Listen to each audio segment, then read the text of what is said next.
hidup doa puja penyembahan, bersama-sama siang dan malam melakukan kehendak Bapa pada zaman ini.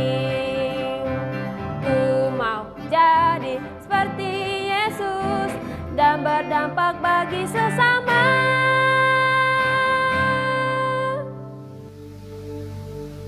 Mazmur 91 ayat 1 sampai 16. Dalam lindungan Allah. Orang yang duduk dalam lindungan yang Maha Tinggi dan bermalam dalam naungan yang Maha Kuasa akan berkata kepada Tuhan, tempat perlindunganku dan tubuh pertahananku, Allahku yang kupercayai. Sungguh, Dialah yang akan melepaskan engkau dari jerat penangkap burung, dari penyakit sampar yang busuk.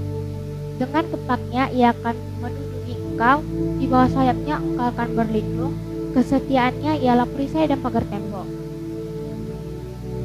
Engkau tak usah takut terhadap kedahsyatan malam, terhadap panah yang terbang di waktu siang, terhadap penyakit sampar yang berjalan di dalam gelap, terhadap penyakit menular yang mengamuk di waktu petang.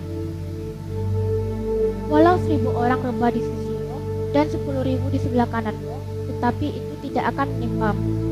Engkau hanya menontonnya dengan matamu sendiri dan melihat pembalasan terhadap orang-orang fasik.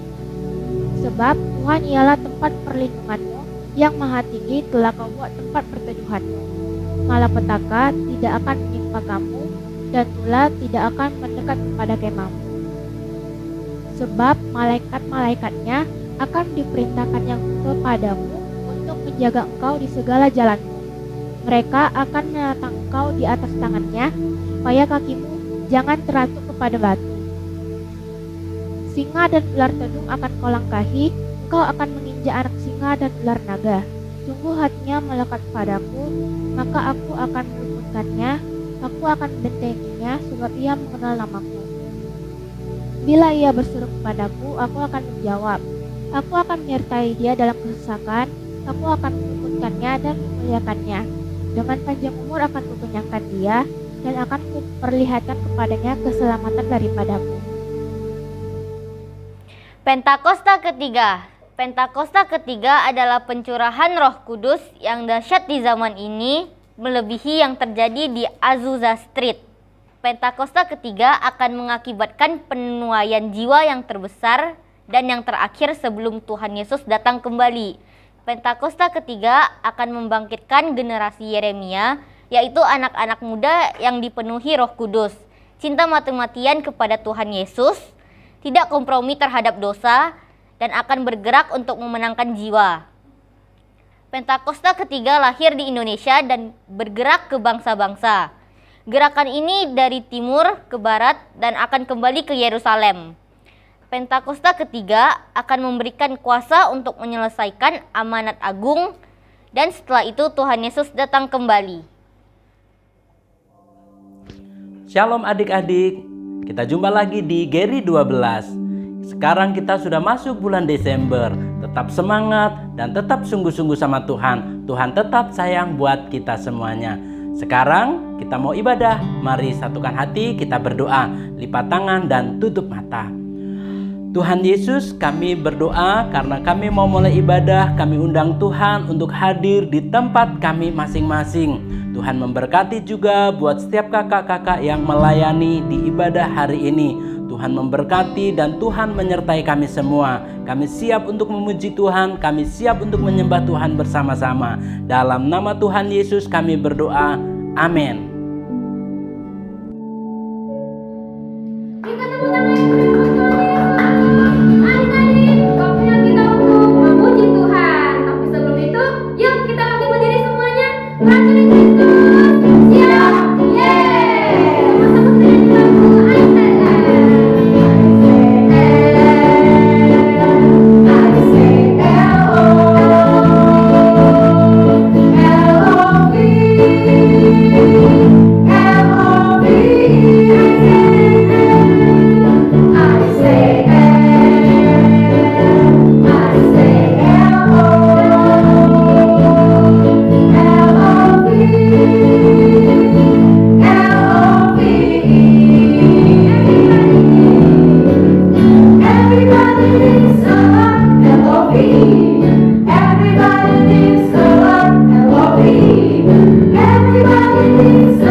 adik-adik kita siapkan hati kita akan menyembah Tuhan.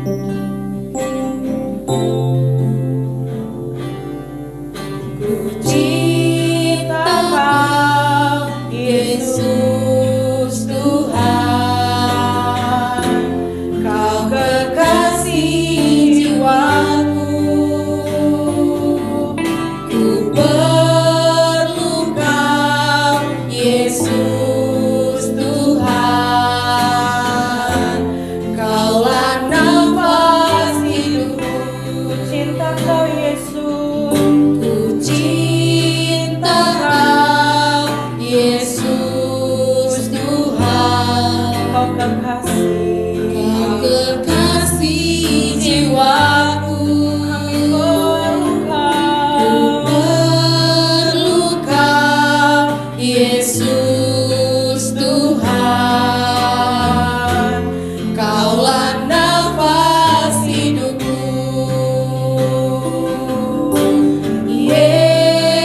Yesus, Yesus, Kau yang ku rindu. Yesus, Yesus,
Mari kita berdoa syafaat.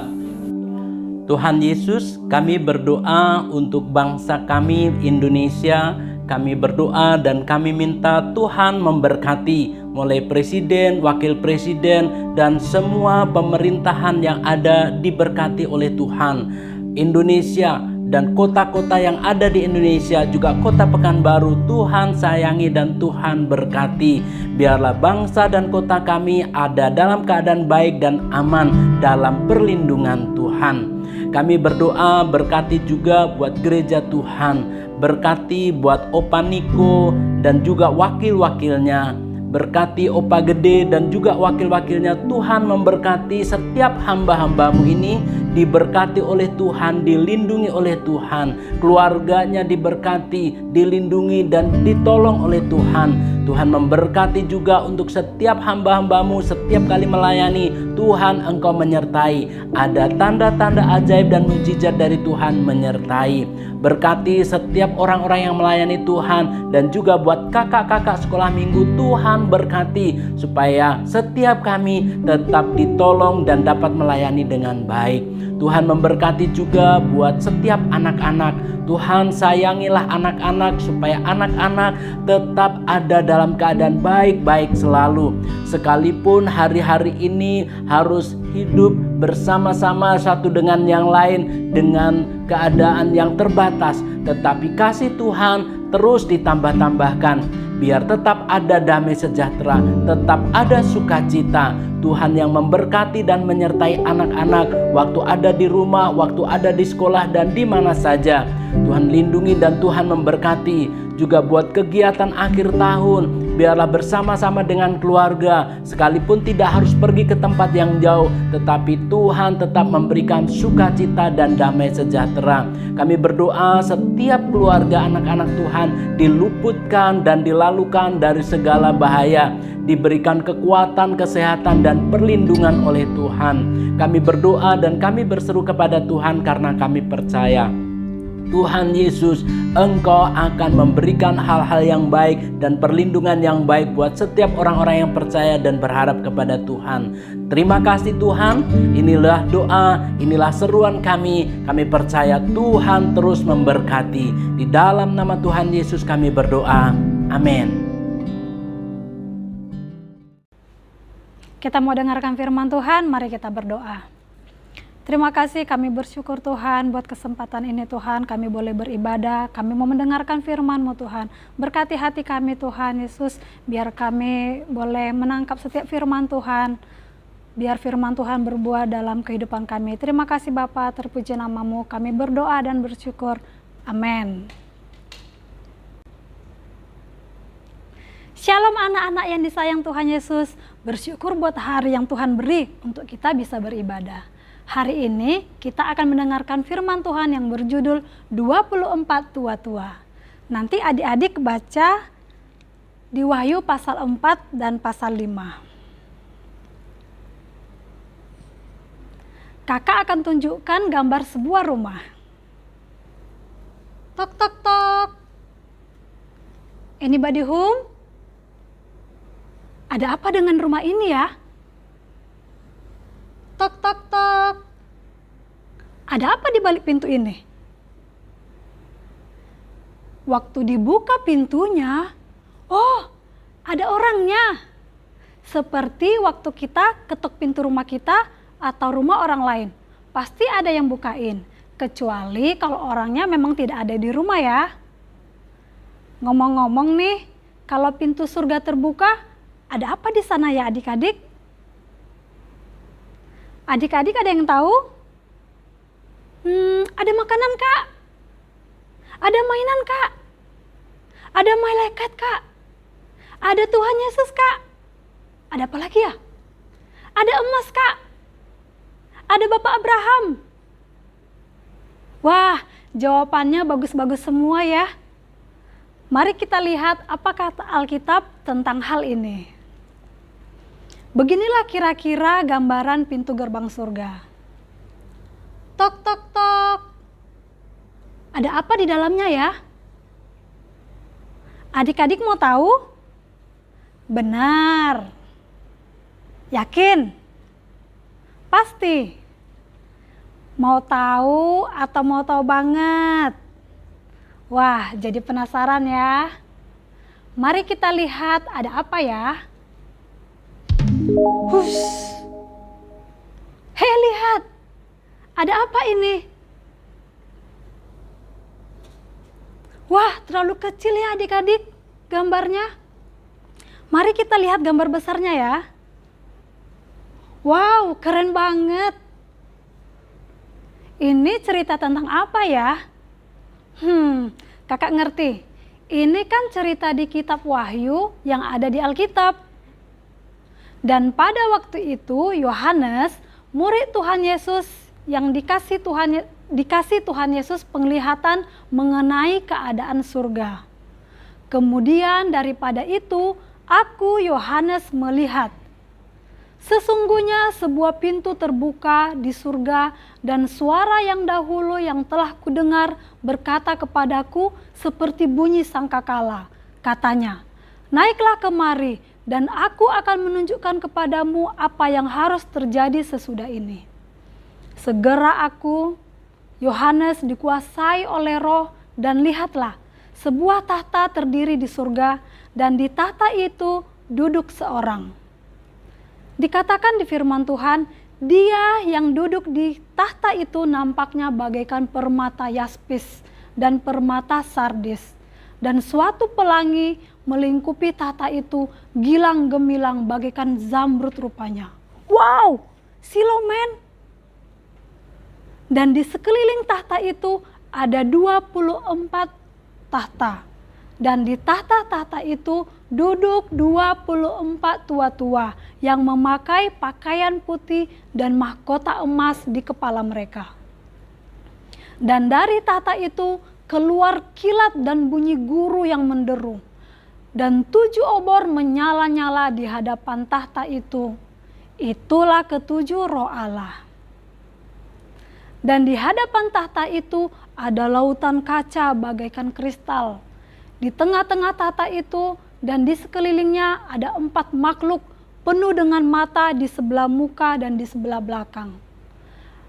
Adapun makhluk yang pertama sama seperti singa, dan makhluk yang kedua sama seperti anak lembu, dan makhluk yang ketiga mempunyai muka seperti muka manusia, dan makhluk yang keempat sama seperti burung nasar yang sedang terbang.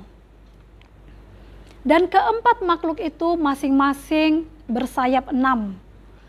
Sekelilingnya dan di sebelah dalamnya penuh dengan mata, dan dengan tidak berhenti-hentinya mereka berseru siang dan malam, Kudus, kudus, kuduslah Tuhan Allah, yang maha kuasa, yang sudah ada dan yang akan datang. Dan setiap kali makhluk-makhluk itu mempersembahkan puji-pujian dan hormat dan ucapan syukur kepada Dia yang duduk di atas tahta itu dan yang hidup sampai selama-lamanya, maka tersungkurlah ke-24 tua-tua itu di hadapan Dia yang duduk di atas tahta itu. Dan mereka menyembah Dia yang hidup sampai selama-lamanya. Dan mereka melemparkan mahkotanya di hadapan tahta itu sambil berkata, Ya Tuhan dan Allah kami, Engkau layak menerima puji-pujian dan hormat dan kuasa, sebab Engkau telah menciptakan segala sesuatu dan oleh karena kehendak-Mu semuanya itu ada dan diciptakan. Dan hei, lihat, yang duduk di atas tahta itu menyodorkan tangan kanan sambil memegang sebuah gulungan kitab. Tiba-tiba terdengar sebuah suara nyaring. Siapakah yang layak membuka gulungan kitab itu dan membuka materainya? Tetapi tidak ada seorang pun yang di surga dan yang di bumi atau yang di bawah bumi yang dapat membuka gulungan kitab itu atau yang dapat melihat sebelah dalamnya. Hati Yohanes menjadi sangat sedih sekali.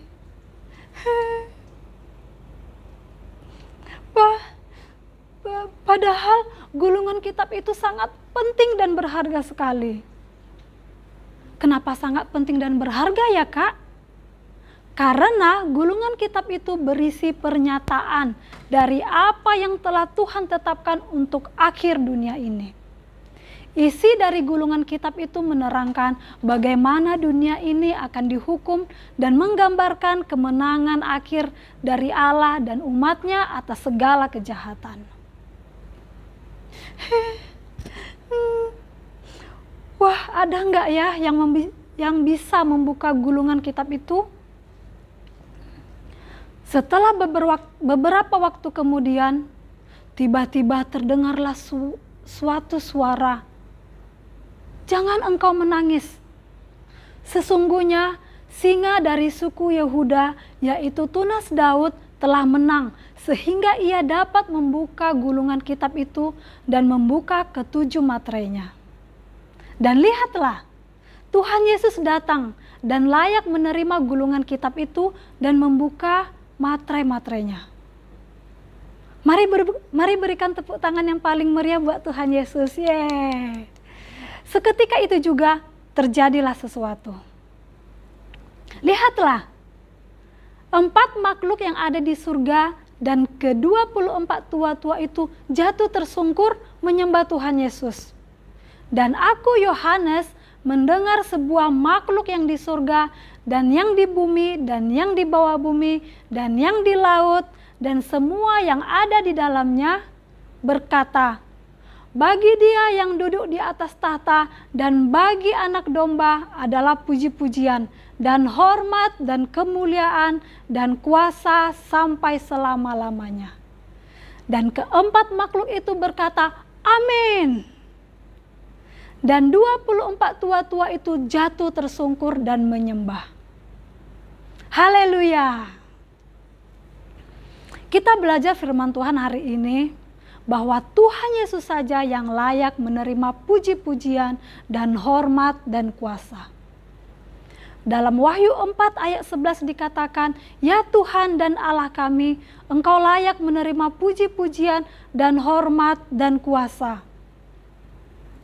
Ingat adik-adik, hanya Tuhan Yesus saja yang layak menerima puji-pujian dan hormat dan kuasa. Kakak ulangi lagi pernyataan ini. Apa yang harus kita lakukan, Kak? Biarlah kesukaan kita adalah memuji dan menyembah Tuhan. Pada waktu memuji dan menyembah Tuhan, pakai sungguh-sungguh waktunya. Bukan pakai buat main-main. Ingat, tidak ada yang layak menerima puji-pujian dan hormat dan kuasa selain Tuhan Yesus. Apakah adik-adik mau memberikan puji-pujian dan hormat buat Tuhan Yesus? Mari kita bernyanyi, kita nyanyi dengan sungguh-sungguh.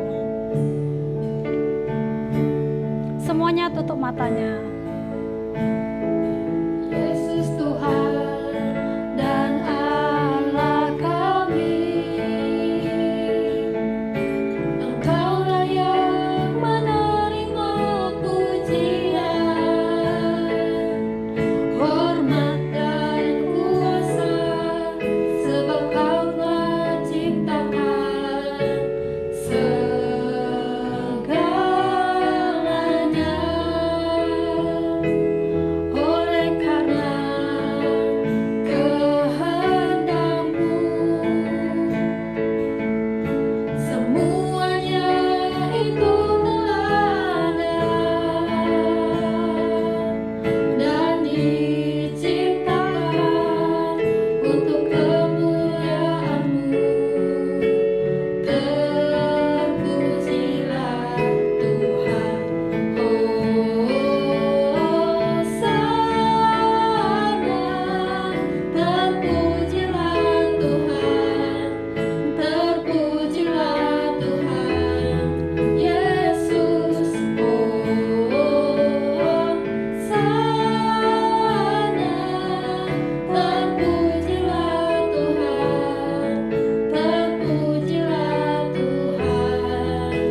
semuanya adik-adik berdoa dengan sungguh-sungguh.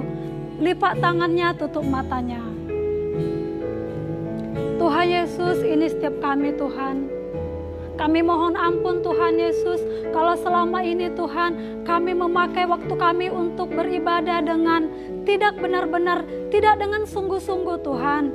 Mulai saat ini Tuhan kami tahu, kami sadar Tuhan bahwa Engkau, hanya Engkau Tuhan Yesus yang layak terima puji-pujian, terima hormat dan sembah kami Tuhan. Tidak ada yang lain Tuhan, hanya Engkau Yesus. Terima kasih Tuhan Yesus.